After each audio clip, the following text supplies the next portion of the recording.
আমি একটা জিনিস দেখলাম, সে একটা কনফ্লিক্ট, যেটাকে আমরা সমাজতত্ত্বের ভাষায় বলি রোল কনফ্লিক্ট, ভূমিকা দ্বন্দ্ব। এই ভূমিকা দ্বন্দ্বে ভুগছিল। তার পরবর্তীতে তার ভাই, সেও আমার খুব পরিচিত, তাকেও আমি চিনি। এই রোল কনফ্লিক্টটা কি জিনিস, এটা কিন্তু সমাজে প্রতিনিয়তই হয়। আমি সমাজতত্ত্ব দিয়ে এই কারণেই সেটা শুরু করলাম। আমরা তো প্রত্যেকেই সমাজবদ্ধ জীব, সমাজের বাইরে আমরা কেউ নই। আকাশেও কেউ থাকে না, পাতালেও কেউ থাকে না। যারা থাকে এই ভূখণ্ডের মধ্যেই থাকে। আর যা কিছু করার সমস্ত মানুষ, সে নগণ্য হোক আর মহাপুরুষই হোক, তারা এই পৃথিবীতেই সব কিছু করে। তো রোল কনফ্লিক্ট হচ্ছে এমন একটা জিনিস যাকে ব্যালেন্সিং করাটা মানুষের পক্ষে ভীষণভাবে কঠিন হয়ে যায়। সেটা কেমন, আমি একটু ছোট্ট একটা উদাহরণ দিয়ে বলি। রোল কনফ্লিক্টের বাংলা হচ্ছে ভূমিকা দ্বন্দ্ব। আমি কখন কোন রোলটা প্লে করব, সেইটা। একটা ছেলে বড় হয়, মায়ের কোলে জন্মায়, মা তাকে বড় করে, বাবা মা বড় করে, পরিসরে বড় হয়। সমাজের নিয়মেই সে যখন অর্থ উপার্জন করে, সে চাকরি করুক, ব্যবসায় করুক আর যাই করুক, অর্থ উপার্জন করে তখনও পর্যন্ত মাকে ছাড়া সে কিন্তু চিনতে পারে না। মার কারণে তার কাছে সব কিছুই। যখন তার বিয়ে হয়, কিছুটা সমাজতত্ত্বের ভাষায় ডেভিয়েন্স ঘটে, যেটাকে আমরা বিচ্যুতি বলি। ঘটে, এটা কেউ বুকে হাত দিয়ে বলবে না যে ঘটে না, 100% ঘটে। খুব কম সংখ্যক ছেলে মেয়ে আছে যারা তাদের নিজের জায়গায় দাঁড়িয়ে থাকতে পারে। তার মানে কি আমি বলবো যে মা কাছে সারা ছোটবেলা থেকে বড় হয়েছি, তার মানে কি মায়ের কথাই সব শুনবো? আমি যাকে বিয়ে করে আমার বাড়িতে আনলাম, অন্য বাড়ি থেকে আমার বাড়িতে আনলাম, তার কথা শুনবো না? এই জায়গাটাকে বলে ভূমিকা দ্বন্দ্ব। ছেলে অফিস থেকে সন্ধ্যায় ফিরে মায়ের কাছে না গেলে, বউয়ের কাছে গেলে মা ভাবে ছেলে কোথায় আমায় ভুলে গেল। আর বউয়ের কাছে গেলে মা ভাবে আমার ছেলে বোধহয় বইয়ের আঁচলের তলায় ঢুকে গেল। এই যে কনফ্লিক্ট, এটাকে বলে রোল কনফ্লিক্ট। এই ভূমিকা দ্বন্দ্বকে যে ব্যালেন্স করতে পারে, he is the perfect person. সেই হচ্ছে প্রকৃত মানুষ। এই পারফেকশনটা, এই ব্যালেন্সিংটা যে যত ভালো করতে পারে, সে তত উন্নতি করতে পারে। ঠিক এই জায়গায় দাঁড়িয়ে আমি এই কথাটা কেন বললাম, এই জায়গায় দাঁড়িয়ে একটা স্মৃতিচারণার অনুষ্ঠান হচ্ছে। সুদীপ্তদার মনের মধ্যে যেটা রয়েছে সেইটা তার ভাই বা তার কাকা তারা একটু ডিফারেন্ট টাইপ করেছে। এটা বড় কথা নয়, কারণ আমরা জানি তার ভাই যেটা করছে সেটাও এক অর্থে ঠিক। কারণ আমরা জানি ঢেকি স্বর্গে গেলে ধান ভাঙে, habit is the second nature.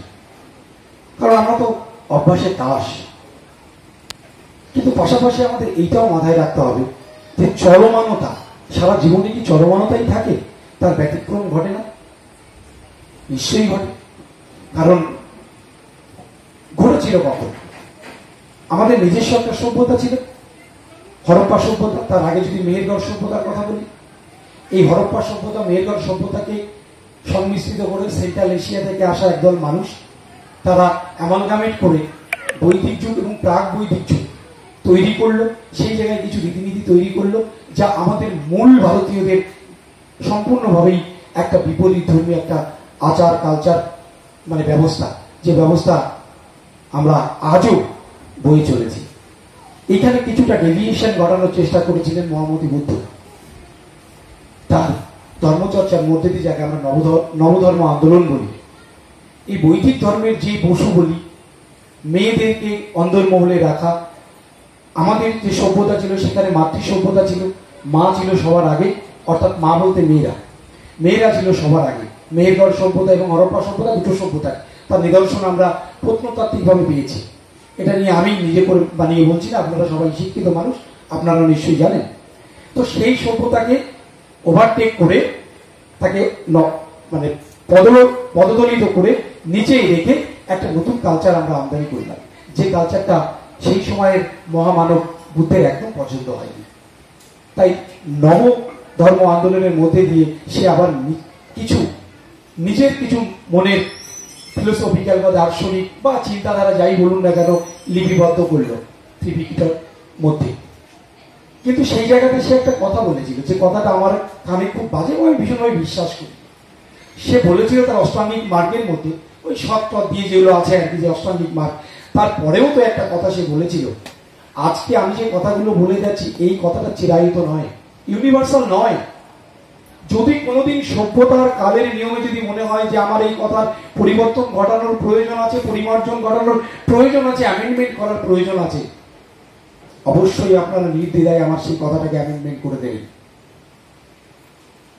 আমি মানুষ, আমি ওই নিরাশ্রয়বাদী ভগবান নই, কারণ আমার কথাও ভুল হতে পারে। সমাজ তার নিয়মে অগ্রগতি লাভ করে, সেই অগ্রগতি কিন্তু আমরা পেয়েছি, কিন্তু আষ্টে পৃষ্ঠে ধরেছে আমাদের একটা কালচার। আমি